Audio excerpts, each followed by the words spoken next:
very often people say, how many vials should I buy? And there's no one right answer to that question. But some of the things to think about are, number one, how many kids do you want to have in your perfect ideal world? And how important is it to you to have each child have the same sperm donor? And then number two, what method or what route do you imagine taking in order to get there? Typically, if you plan to have 1 or 2 kids and you want to do it with IUI, we say, okay, maybe start with 3 or 4 vials of sperm. If you want to do IVF, then we say usually 2 or 3. With IVF or an egg retrieval cycle, IVF ICSI, the embryologists like to have 2 vials on hand in order to achieve that IVF concentration of sperm in case they need it. Hi, superhumans. I'm Dr. Mavis Garcia. And I'm Dr. Wise. We're 2 of the physician leaders at Markham Fertility Centre, otherwise known as our baby, MFC. As fertility specialists, we've witnessed firsthand the challenges, triumphs, and the myriad of emotions that come with trying to conceive. Whether you're just starting to think about having a baby, actively trying, or facing challenges along the way, My Fertility Podcast will be your go-to resource for honest conversations and a supportive community. So grab a cup of coffee or tea and settle in, and let's demystify the world of fertility together. On today's episode of My Fertility Podcast, we welcome the amazing Stefanie McGlynn. Stefanie is the Donor and Surrogacy Lead at Markham Fertility Centre. She has over 5 years of experience in the Donor Surrogacy Program at our clinic and brings a wealth of knowledge to this topic. We are going to dive into donor sperm options. Stefanie talks about which sperm banks to use, using a known sperm donor versus an anonymous sperm donor, as well as the cost, the timelines, and what to look out for.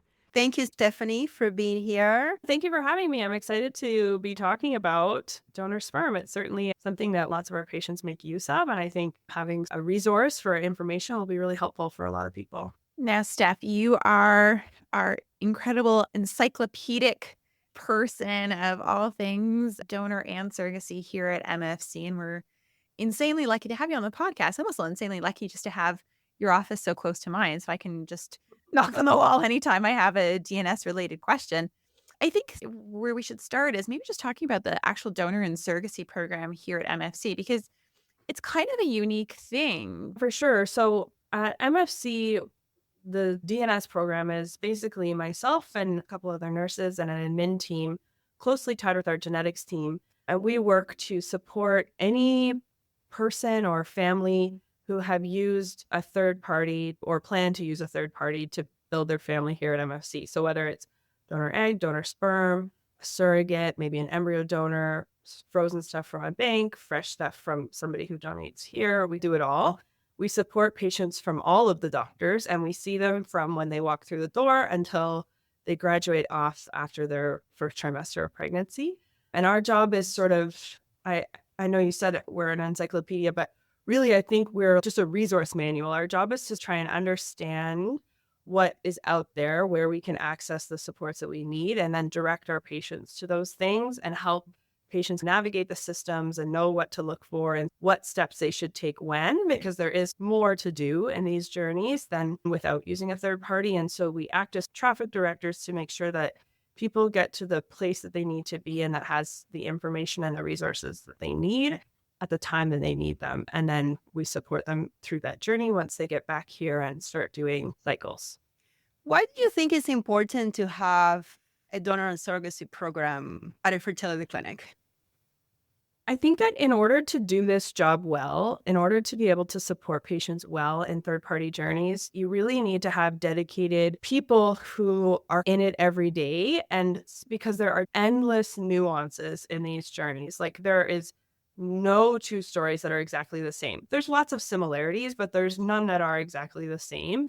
And you really need people who are experienced and who are seeing these different nuances every day so that you can build this like web of information and then be able to use that knowledge that's been learned and gained in experience to support people as they come forward. So it gets hopefully easier and easier with each passing journey, each passing cycle. And that's just not something that you can do well without doing it exclusively, I don't think.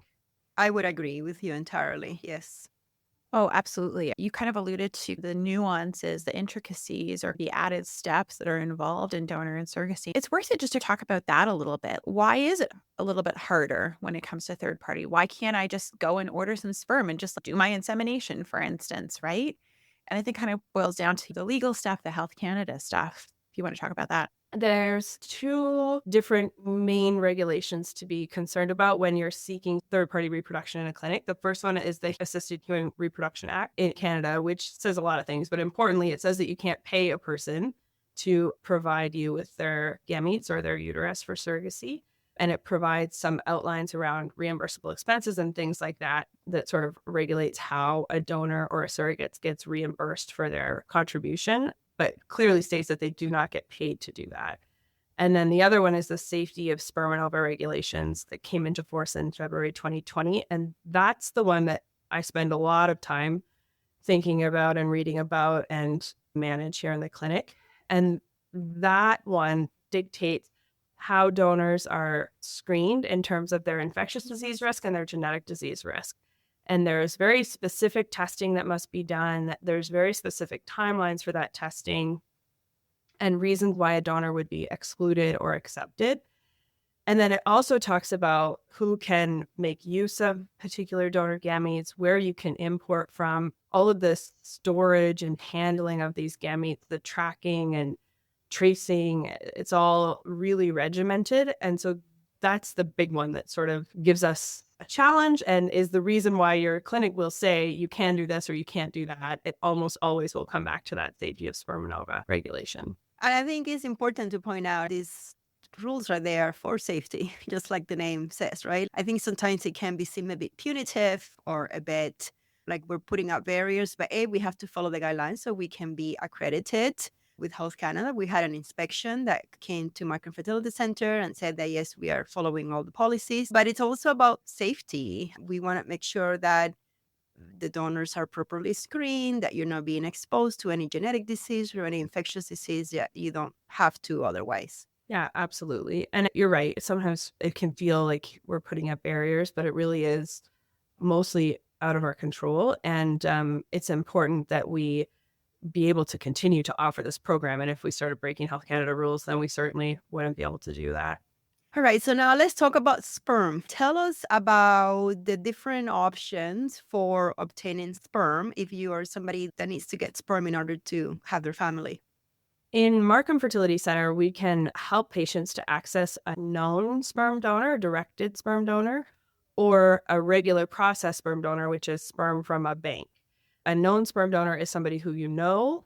Maybe it's a family member or a friend. You bring them to the clinic and they do some initial testing to make sure that they're sort of a reasonable person to proceed with. So blood work, semen analysis usually, maybe some genetic testing. If everything looks good, then you do psychological counseling with them, you do a legal agreement with them, and then they come to do their donation. And when they come to do their donation, they produce sperm at the clinic and we do a suitability assessment. So that's the mandatory Health Canada assessment that's required within 7 days of the donation. And we freeze the sperm and quarantine it until all those results from the suitability assessment are back. Usually a couple of weeks later, then you can make use of the sperm for your own treatment cycle, whatever it looks like, and your donor sort of off the hook once he's produced his sperm. What is a typical timeline from, let's say I'm a single female, wanted to be a single mother by Sean, and I have identified my non-sperm donor? What is the timeline from the time that I have identified this person to the time that I'm able to use the sperm? It really, really varies, especially with sperm donors, but mostly what it comes down to is how available is the donor to come to clinic? How motivated is he to keep the process rolling? Minimum really is 2 months, I would say, maybe even 6 weeks if we're particularly motivated.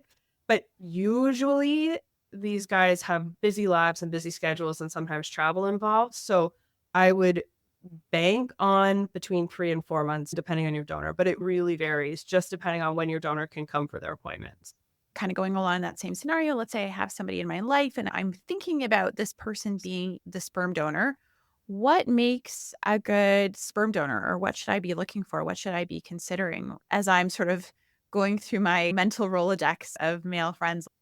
That's a great question. And I actually love to hear what you have to say about that. But from my perspective, what I would say to a patient, and then please pad my answer, is ideally always want somebody who has resulted in pregnancy before. We can do all the tests that we want to on eggs and sperm in semen analysis, and we can look at the morphology and the motility and the concentration and all of those things. But we never know if a sperm is capable of fertilizing an egg until it does.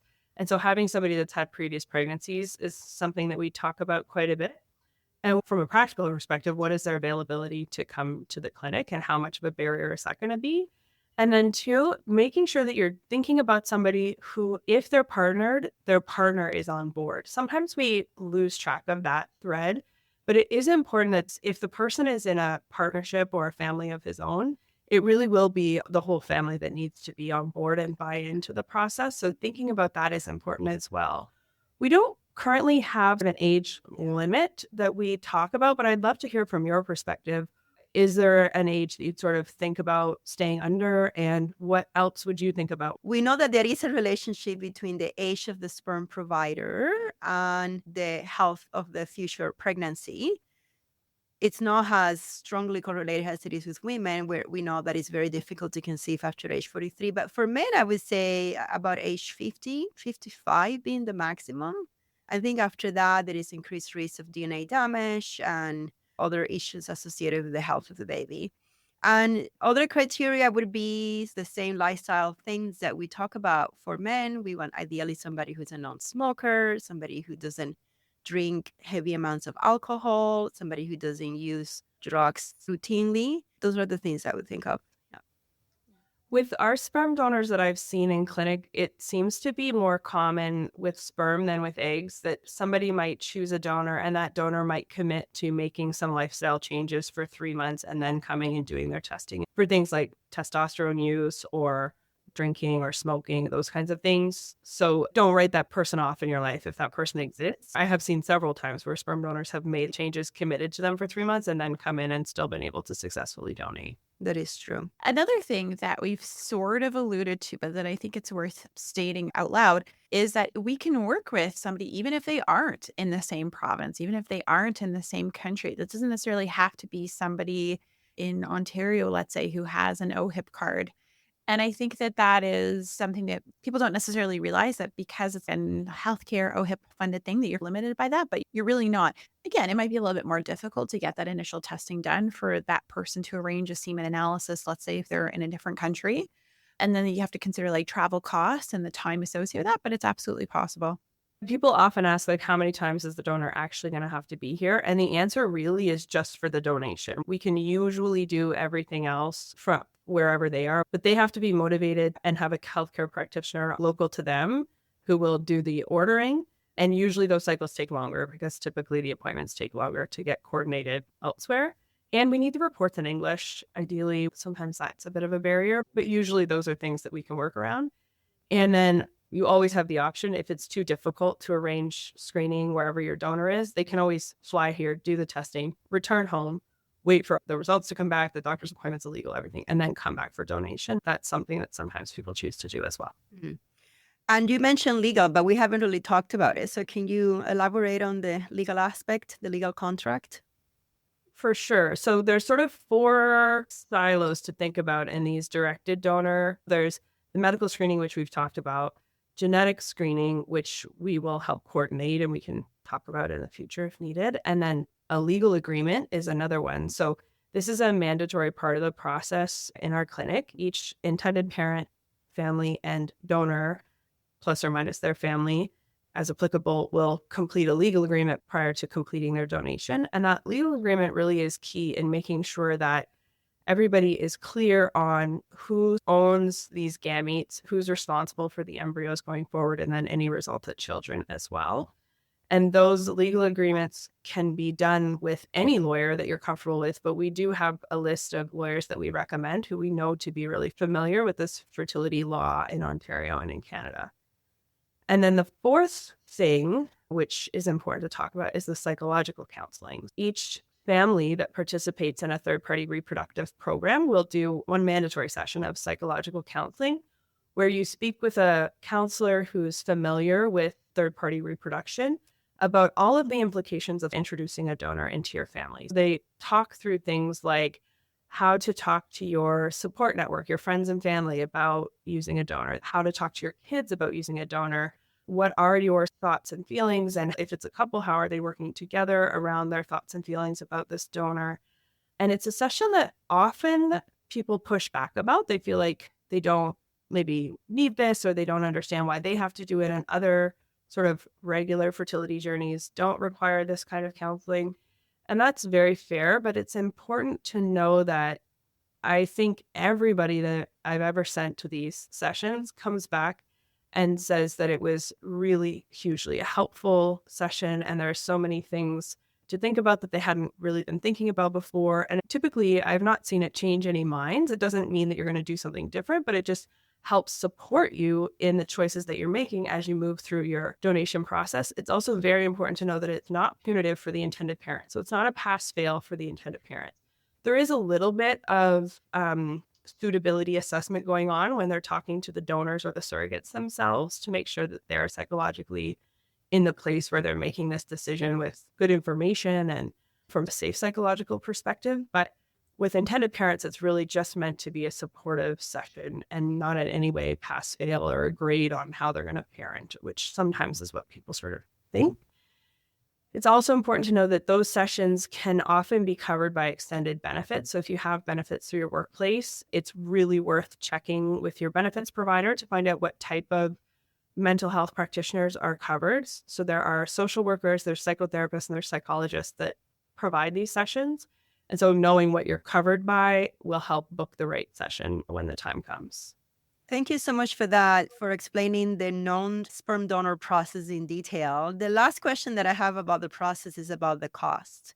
So can you tell us about the typical cost of getting a non-sperm donor? For sure. I would say from start to finish, if your donor is relatively local to the clinic and has OHIP, the cost will be in the ballpark of $5,000 to $6,000 to get your vials of sperm when you consider counseling, legal, and the clinic fees for doing all of the testing and workup process. And then usually that leaves you with about 3 vials of sperm, so 3 treatment cycles. And then you could add a second donation with about under a couple $1,000s extra to do 3 more vials if you wanted to bank a little bit more sperm, up to 6 vials. That gets you your sperm, and then you would move on to your treatments. I think it's also important to know that because of safety of ova and sperm regulations that came out, not every fertility clinic is able to offer donor and surrogacy services, right?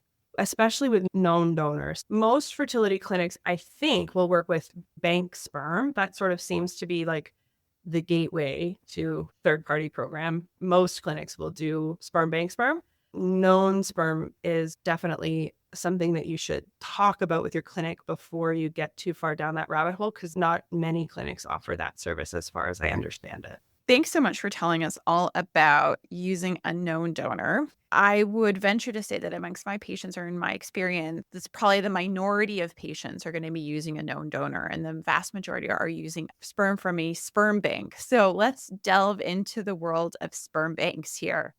How do you even start? What are you looking for? What's important? What's not important for somebody who is just dipping their toe, let's say, into the sperm bank pool? Such a great question. And quite honestly, can be really overwhelming. Feedback that I get from a lot of people, we send you a couple links and you click on them and you see like 400 donors and you're like, what the heck do I do with this information? The way that I sort of articulate it to patients who are looking for advice on how to get started is, from a medical perspective, we're pretty lucky in that there's really 2 things that we're looking for or we're thinking about for sure right off the bat when it comes to safety and success. And that is proven fertility from your sperm bank donor, which you know by looking at their profile. All the profiles are available for you to see online. And on that profile, it will say if the person has children of their own. And then it will also say if there's a reported pregnancy or birth from their previous donations at that bank. And either of those would qualify them as a proven donor. So that's important thing number 1. You cannot filter for that on the sperm banks. So it's a manual search. So when you find a donor that you like, you have to check this piece. And then the other thing is CMV is usually a way that we end up filtering donors quite a bit as well. CMV stands for cytomegalovirus. It's a virus that exists in the population. About half of all of adults have been exposed to it, and you would never know that you had it. It's like a respiratory virus that you get better and you move on with your life. But when we test for CMV antibodies, we can see if a person has been exposed to it in their life by seeing that they have antibodies for it. And when a donor is CMV positive, it means that they have had CMV in their life and now have antibodies to it. If they were acutely unwell with CMV at the time they were donating, they would be excluded from donation. And so if the person who is planning to become pregnant is CMV negative, meaning they've never been exposed to this virus as far as we can tell, then the recommendation is to choose a CMV negative donor. And so that's a nice, easy filter because it takes the number of donors to choose from down by about half, because half or more of the sperm donors will be CMV positive. If the person who's planning to become pregnant is also CMV positive, then you can choose positive or negative without increasing your risk of CMV. And it might be worth hearing your explanation on what CMV means, but as I understand it, when a person who is pregnant is sick with CMV at the time of their pregnancy, there's an increased risk for neurological changes and pregnancy loss with that infection. And then there's also, if it's at the time of delivery, there's increased risk to the newborn at the time of delivery as well, in terms of their wellness when they're delivered. And there's a theoretical risk that a person could get CMV through the sperm donation. So the important thing to remember there, from my perspective, is the theoretical risk. So we've never actually shown that a person has gotten CMV through sperm donation, but because that theoretical risk exists, we do spend a lot of time talking about it and thinking about it. And so what I always say to patients is really to remember that what we're trying to do when we talk about CMV and choosing a donor based on your CMV status is we're trying to reduce the risk of you experiencing CMV in your pregnancy, but it absolutely doesn't mean that you might not get CMV somewhere else, just like any pregnant person might, unfortunately. That's sort of the counseling that I give when I'm talking to people about CMV and what their status is. So if you're positive, you can choose a positive or negative donor without increasing your CMV risk. If you're negative, you can choose a negative donor without increasing your CMV risk. And if you don't know your CMV status, you can choose a negative donor without increasing your CMV risk. You can also test your CMV status. It's a blood test. We'll do it here. It goes to Life Labs. It doesn't cost anything if you're an Ontario resident, and we get the results in about a week. The reason this is worth talking about and the reason it keeps coming up is because, like I said, about half of the donors or a little bit more will be CMV positive. So if you're somebody who's looking for a donor that's already a little bit harder to find, like a particular ethnic background, then understanding how you can best keep your donor choices as multiple as possible is worth thinking about. You explain it perfectly. I would just add or emphasize that a CMV positive donor does not mean the sperm that you're purchasing has CMV in it.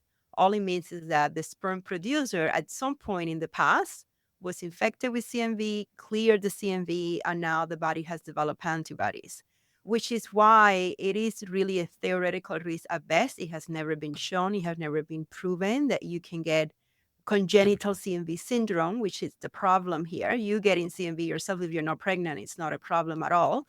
But you getting CMV while you're pregnant and CMV going into the fetus, that's what congenital CMV syndrome is, which is pretty serious. And that's what we're trying to avoid. So like Stefanie said, it's a good way of making your donor list smaller. But if it comes down to it and you can't find a donor and you really need to expand your search criteria with the understanding of everything that we're talking about, you can actually choose a CMV positive donor, even if you're CMV negative.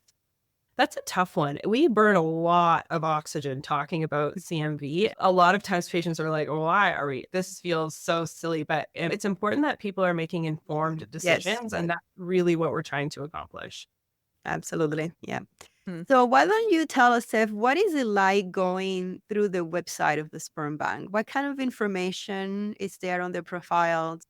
Yeah. So to go back to Dr. Weiss's first question, which was like, where do I go from here? So we're looking for to match your CMV status as needed based on the last discussion. We're looking for proven fertility. And then the next thing is you're just going to be taken to this long list of donors that you can choose from.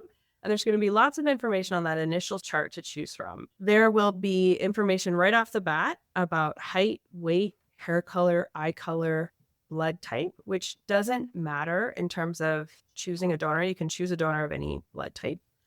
There will be information about their race and then their ethnic background. So that's usually where their parents came from. And then there will also be information about what type of identity they've agreed to. Right now, we mostly have ID donors or non-ID donors. The non-ID donor is the old version of anonymous. But it's important to know that you don't really see anonymous donors on the sperm banks anymore because of how difficult it is to maintain actual anonymity in 2024. So whenever you're choosing a donor, even if it's a non-ID donor, it's really important to remember that people are finding their donors quite easily through things as simple as facial recognition software and social media, or things like 23andMe and Ancestry. That's why I think the industry has sort of switched to calling it non-ID versus anonymous. So the bank is not going to ID this person for you based on what the donor has subscribed to whenever he donated.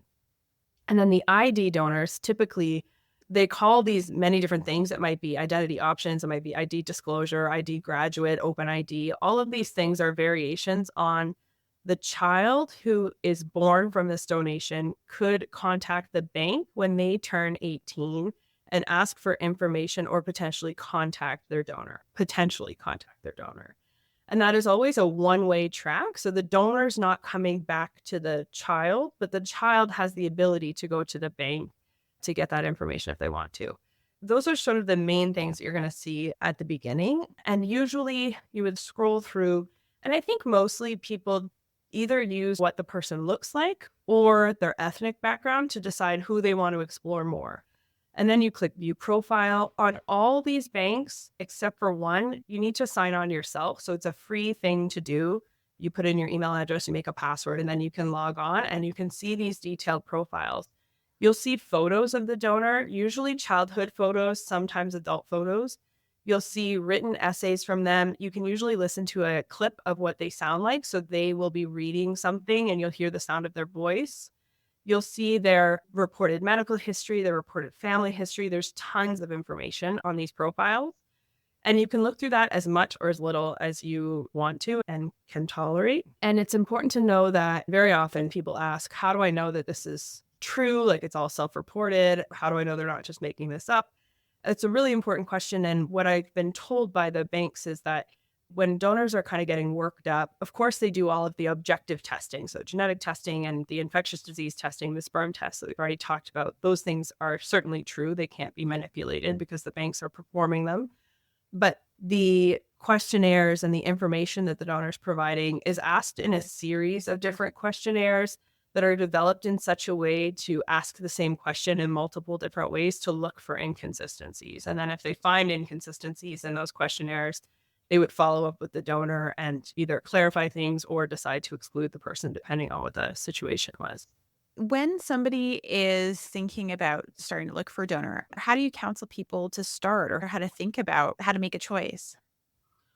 Well, we usually have a long conversation that's something similar to what we've already talked about. And then I usually tell them to make sure they speak with the psychological counselor before they get too far down the rabbit hole, because I think that's a really useful resource to help really narrow down what their non-negotiables are.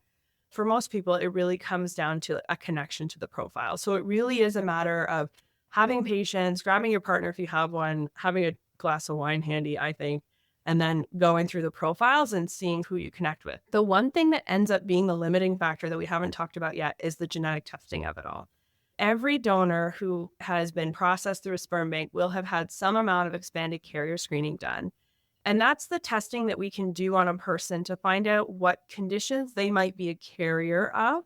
It doesn't necessarily impact their health, but when it's combined with a person who maybe carries the same recessive condition, and we make an embryo, that embryo or that child has an increased risk of that condition occurring for their health. And it's not a one-size-fits-all test. So saying that you've done expanded carrier screening doesn't really mean anything without knowing which panel it was, what company it was with, how many genes were tested. There's over, I think, 700 genes that we can test for. Most donors have been screened for at least 300, but some more, some less. And so a really important part of our program is having each person who's going to use donor sperm meet with a genetic counselor to learn about this testing, maybe decide if they want to do it on themselves to know how they best match with a donor, or at least have the information based on the testing that the donor has. What do you know and what do you not know based on that? What risks still exist? And then usually the patients do their psychological counseling, maybe they do their own genetic testing, and usually they come up with a list of donors, maybe 3 to 5 donors that they have connected to their profiles. And then if they want some feedback on those profiles, they'll send it back to us and we'll help walk them through sort of what are the considerations with this particular donor. To contrast this from known donor, how long is the process on average for patients using sperm from a sperm bank? And are there ways to speed things up, let's say? Yeah, for sure. Usually sperm from a bank is a bit faster, depending on how long you're spending looking for your donor. But I would say on average, people spend between 6 weeks and 2 months trying to find their donor. And most of that time is spent, or at least half of that time is spent waiting for their genetic testing. I think at least half, maybe a little more than that, of our patients do end up doing their own genetic testing. And so they meet with the counselor, they talk about what genetic testing is, they end up doing it, and then you wait about 3 weeks to get those results back. Usually they don't purchase their sperm until after they get those results back to make sure that they're choosing a good match when they do make purchase. That's typically the longest timeline there. But we have had people who talk to us one day, talk to the genetics the next day, and then purchase sperm on day 3 if they have a donor that they like and they go ahead and purchase. I find it fascinating because people have 2 very different approaches. Almost everybody falls into one of 2 categories. Either they say to me, look, Steph, I could go to the bar and meet somebody. I'm not going to ask them all their medical history. I don't really care. If they look good in the picture, I'm going to buy the sperm and that's what I'm going to go on, which is great. They keep it very simple and that's how they choose their donor. And then the other category of people is like, look, Steph, I've spent this long and this much money in my fertility journey. If I have the ability to choose somebody who's going to be as safe as possible and reduce risk and somebody who's going to every genetic thing and look into the CMV, those ones take a little bit longer. So the journey to when you purchase your sperm is variable. But I would say on average, usually people take 6 weeks to 2 months to purchase sperm. And what is the average cost to purchasing sperm from a sperm bank? A vial of sperm, which is one treatment cycle essentially, ranges between $1,300 to $2,200 depending on the bank. It's not cheap, and usually people buy more than one vial at a time. And very often people say, how many vials should I buy? And there's no one right answer to that question, but some of the things to think about are, number one, how many kids do you want to have in your perfect ideal world? And how important is it to you to have each child have the same sperm donor? And then number two, what method or what route do you imagine taking in order to get there? So if you're doing IUI cycles, for example, we know that usually it takes more than one IUI cycle to get to a pregnancy. And so typically, if you plan to have 1 or 2 kids and you want to do it with IUI, we say, okay, maybe start with 3 or 4 vials of sperm. If you want to do IVF, then we say usually 2 or 3. With IUI, we'll only ever use 1 vial of sperm per cycle. With IVF or an egg retrieval cycle, IVF-ICSI, the embryologists like to have 2 vials on hand in order to achieve that IVF concentration of sperm in case they need it. Another thing that comes up quite a bit when patients are purchasing donor sperm is this concept of washed sperm versus unwashed sperm. And Dr. Weiss went on a rant on the podcast that we did about IUI about how this is a terrible term, talking about washed versus unwashed sperm because the sperm is not dirty. And I have to agree with her. Actually, I agree with all of her rants. But I definitely agree with this one. I just think words and names carry a lot of power, right? And I think there's a connotation there. And these are the things that just make me give me a little bit of the ick, okay? That's all. I totally agree. And it comes up all the time. People always think that the sperm wash is us removing infectious disease from the sperm, which is not what it is. Let's talk about that. Unfortunately, those are the terms that we have to deal with, washed versus unwashed. So what do you tell patients about purchasing washed sperm versus unwashed? Okay, number one, a sperm wash is not removing dirt or disease from the sperm. I'm a very visual thinker and I love this visual. But basically, when the sperm is unwashed, it's like everybody who is capable of swimming in one herd standing around. And then we run them through this filter. And at the end, only the Olympians are left. So all of the high school gym team gets left behind. All of the people who are doing the doggy paddle get left behind. And the Olympic swimmers are sort of left at the end. So you have a higher motility, a higher concentration, and a lower total number of sperm because we got rid of the ones that aren't going to get you pregnant anyways. Always before your treatment cycle, your sperm will be washed. The question is the bank going to wash it before they freeze it? Or are we going to wash it when we thaw it? And there is truly no difference in pregnancy rate in our clinic between washed or unwashed sperm from the sperm bank. And the andrologists and embryologists are great at looking at this all the time and giving me lots of feedback about what they're noticing, if there's any trends. And really, there is no difference in pregnancy rate. But whenever you're using sperm, the bank will guarantee a certain number of motile sperm post-thaw. So if you're purchasing washed sperm, we do a sperm prep. So we don't wash it again. Lots of times people think that it's going to get washed twice if they buy washed sperm from the bank. But the andrologists, embryologists don't do another wash exactly, but they do thaw it and they prep it in some special way before your treatment cycle. And when we thaw it, we find that less often do we have issues where the number of sperm aren't there that the bank has guaranteed when we choose washed sperm. So for IUI cycles, we really like washed sperm because we want the highest concentration that we can get. The embryologists, when they're doing IVF or ICSI, like unwashed sperm the best because they find when they do their unwashed, they get the best of the best at the end. If you know you're going straight to an egg retrieval IVF ICSI, then the embryologist would prefer unwashed sperm versus washed. But all of that is pretty weedy and it gets into the nuances of everything that we've been talking about. I think the real take-home message is find the donor that you love and buy the sperm that's available. And if both are available, then talk to your team and we'll advise you on which one is the best for your specific situation. Those are the kinds of weeds that you don't need to remember. That's why we're here. And we're happy to walk through that with you when the time comes. Also, when we're talking about that quality thing, it doesn't come up very often. We really don't see very often that the sperm doesn't meet the criteria that the bank has guaranteed. But if you're a patient in our clinic and that is ever the case for you, you won't know that until the doctor comes in to perform your treatment, usually IUI. And that can be a difficult conversation to have. I'm sure you guys can relate to that because it's an exciting day. You're all ready. You've done the medication, the cycle monitoring, and now you find out that the sperm wasn't the concentration that the bank guaranteed. It's really important to know that we're still going to do the IUI and you might still get pregnant. That happens with more than half of the quality reports that we have.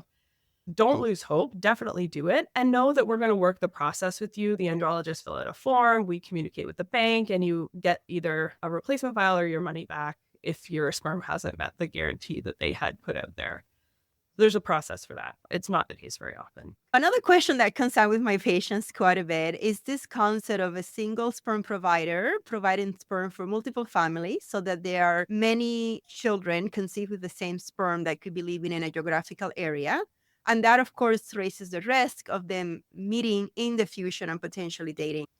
Yeah, that's a great question. I think that everybody who hears the word donor sperm thinks about that and thinks about the Netflix series that we've all seen where one person is donating to hundreds of kids. And so there's a couple of things on that topic that are important to discuss. Number one, we actually never know for sure how many children are created from a single donor. Although all of the banks have guidelines and ASRM and CFAS have recommended number of vials that can be sold to families in a geographical area, all of those guidelines exist, but there is no oversight in terms of donor could go to Fairfax and then Zytex and then Northwest or another bank and donate at all of them and not tell Bank A that they went to Bank B and Bank C and et cetera, et cetera. That could happen.